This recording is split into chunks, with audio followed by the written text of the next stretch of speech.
After a day filled with adventure and excitement, our hero swings his way to the familiar building of the Daily Bugle to see the rewards of his labors pay off. One set of pictures for tomorrow's morning edition, signed, sealed, and delivered by yours truly. As he enters the bustling newsroom of New York's popular paper, he catches sight of good friend and boss, Robbie Robinson. Evening, Mr. Robinson. The pictures for tomorrow's paper. Excellent work, Peter. You ever consider making some of these shots into a book? An old friend of mine did that last year and it sold quite well. Are you kidding? I'd love to. But I doubt our JJ would sign off on such things as royalties. Don't get so carried away. Jonah may be sensitive about his pennies, but that doesn't get in the way of his artistic integrity. I don't care what you say about some big story, Yurik. You had better get your fingers chapping for that Atkinson divorce story in the next 3.2 seconds, or you won't live to see your next Pulitzer! And neither does his blood pressure. I'll get Miss Brandt to write you your check. You got any plans for this evening? Only to take my lady out on the town. As the young couple walk the beat of the New York night, they link arm in arm, seemingly traveling nowhere. So, man of mine, where to tonight? Well, I saw a great place earlier. Apparently it makes a mean salad. And the burgers aren't bad either. Once inside, the two sit down to a romantic evening of conversation and good food. And as the evening draws to a close, Peter Parker makes ready for something more terrifying than pumpkin bombs, lizard tails, or octopus arms. Are you okay, Tiger? You look odd. I'm great. Actually, MJ, there was something.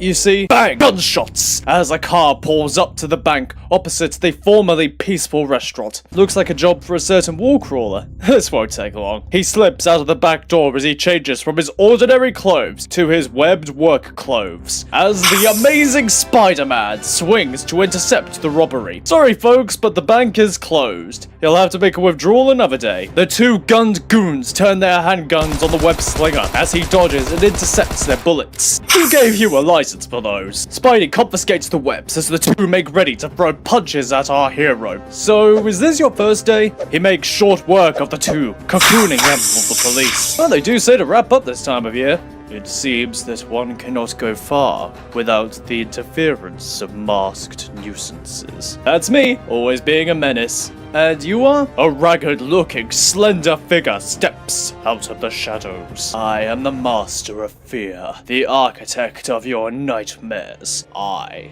am the Scarecrow, who is apparently not master of humility. Also, I suddenly get wanting to rob a bank. New wardrobe? Market will be about on 7th and 30th, buddy.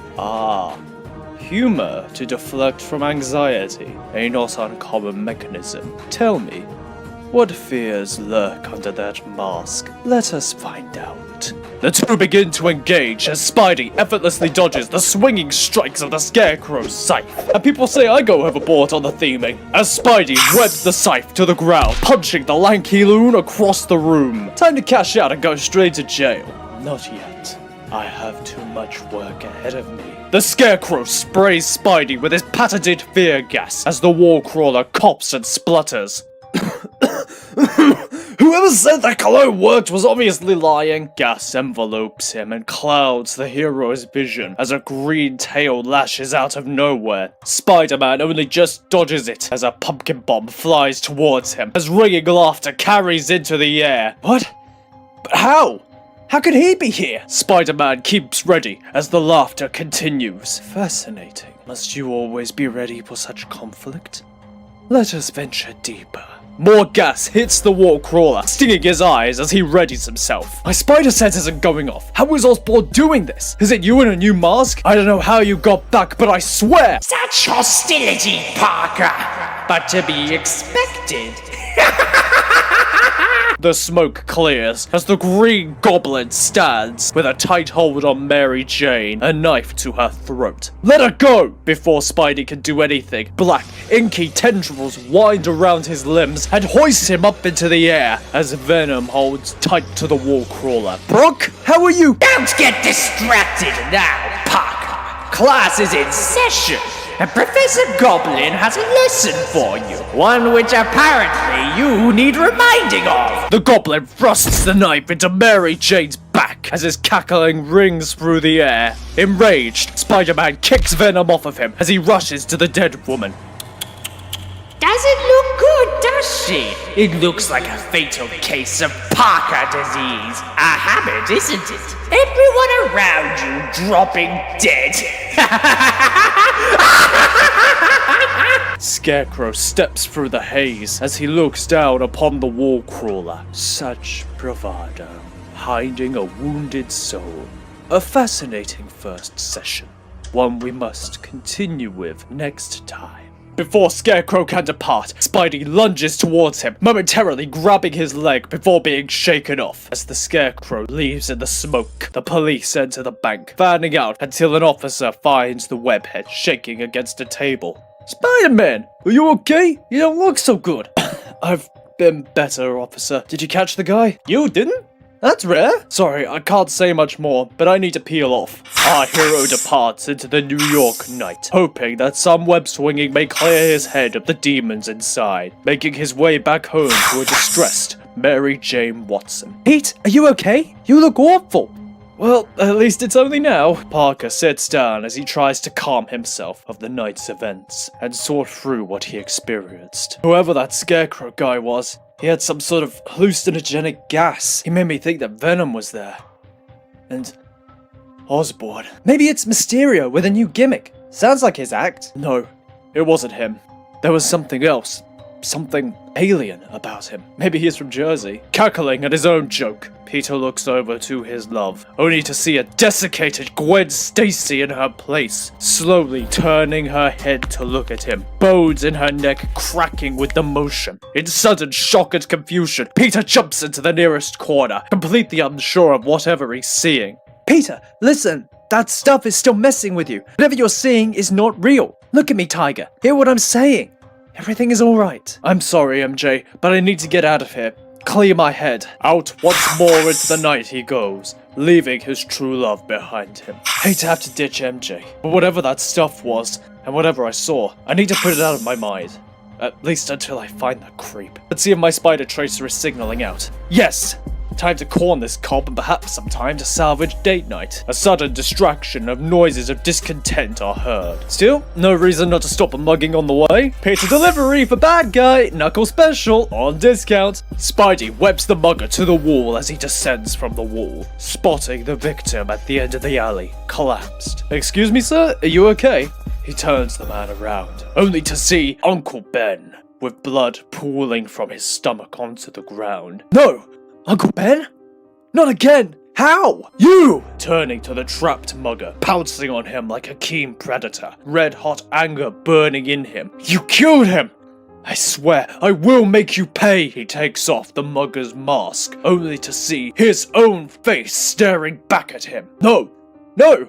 This isn't real! This is as real as what happened that night. You and I know the truth. You killed Uncle Ben that night. You didn't stop that mugger when you should have. And it was thanks to you that Gwen died. Peter Parker always kills the ones he loves. No, that's not true. This is not real. This is not real. This is not real. He opens his eyes again to see a very confused mugger looking at him, as a young man at the end of the alley getting up. It's time to finish this, once and for all. And so, we find our web-headed hero at an abandoned shopfront. Boarded up windows and layers of grime overlay this decrepit part of town. A small flicker of orange light could be seen through the gaps of board. Anyone would think this to be some squatters or nosy kids. Everyone except Spider-Man. Inside can be found the Scarecrow, tinkering with formulas and chemicals, testing and calculating by the light of several candles. Behind him, Spidey creeps into the mad professor's makeshift laboratory. Burning the midnight oil, Bagface. Welcome, Spider-Man. I am surprised you are so willing to enter my domain. I would have thought you to be in some corner, paralyzed by fear. Trust me, buddy, I'm not the one who should be afraid. No. But you will be. The Scarecrow makes to release more gas at the wall crawler, but his reflexes are too sharp as he webs the Scarecrow's hands to the wall, preventing any more gas and air from filling the room. A simple strategic move, but the Scarecrow is nothing if not prepared. Gas begins to emanate from the candles. Spidey once more begins to choke on the fumes. Breathe, Spider-Man. Breathe deeply and allow the fear to consume you. Almost immediately, Peter is surrounded by all of his enemies, lunging out at him from the clouds around him. All of them, their snarling faces and toothy smiles as they form around him, and all begin to talk. Murderer, menace, criminal, irresponsible lunatic. You fight us, but you're just like us. Call yourself a hero? You've caused more chaos than any one of us. No, none of this is real. It's not true. I won't listen. Amongst the fog steps forward Gwen and Captain Stacy. You said you loved me, but you let me die. You could have been just a responsible man. Just have a job and pay bills. But you wanted the thrill. You wanted to be the hero, the powerful one. And for that, I paid the price. The goblin's laughter fills Peter's ears as he tries to block it out. You know it's true, Peter. Or else why would I be here? The whirlwind overwhelms Spidey as he tries desperately to tell himself it is a lie, that none of it is true, that he didn't want them to die. He didn't want anyone to die. Not Gwen, not Captain Stacy, not Peter. Spidey looks up to see Uncle Ben standing in front of him, looking down sadly at him. Uncle Ben? I'm sorry, Uncle Ben. I failed you. You could never fail me, kid. I've been watching how hard you worked, trying to do right by your aunt, by the city, by everyone. But it hasn't been enough. I couldn't save everyone. I didn't save you. No, you didn't. But that didn't stop you from saving everyone else, from always trying to do the right thing. And that is what matters, kid. There are no scales to weigh. You don't have to be afraid of atoning for sin, because as long as you keep going, that's all that matters. Now that gas man is not ready for what you've got for him. So go get him, kid. I miss you, Uncle Ben. You don't have to, Peter. I'm always here. We find ourselves back outside of Spider-Man's mind as the Scarecrow looks down upon the kneeling wall-crawler. I wonder what fears grip your mind. What nightmares permeate that head of yours?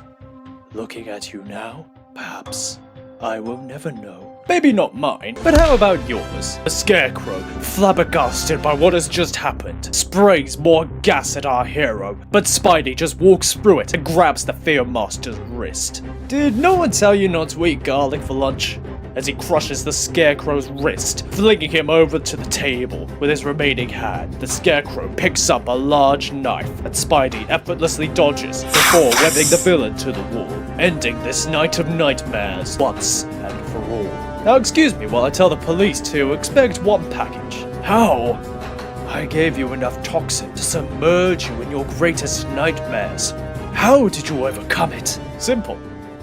I stopped being afraid. Later, back at the home of one tired Peter Parker. Man, that stuff reeks. It'll take ages before my clothes stop smelling. The important thing is that it's not messing with your head anymore. It was scary seeing you like that. I know, but in a way it kind of cleared my head too. Maybe take a look at some of the things I've been afraid of and help me get over them. Perhaps that scare guy would have been better as a shrink. Maybe. But for now, there's only one thing on my mind. MJ, I know that things can be crazy, especially in my kind of job, but with you by my side, those things aren't so bad. What are you saying, Peter? I'm saying, Mary Jane Watson, will you marry me? Yes!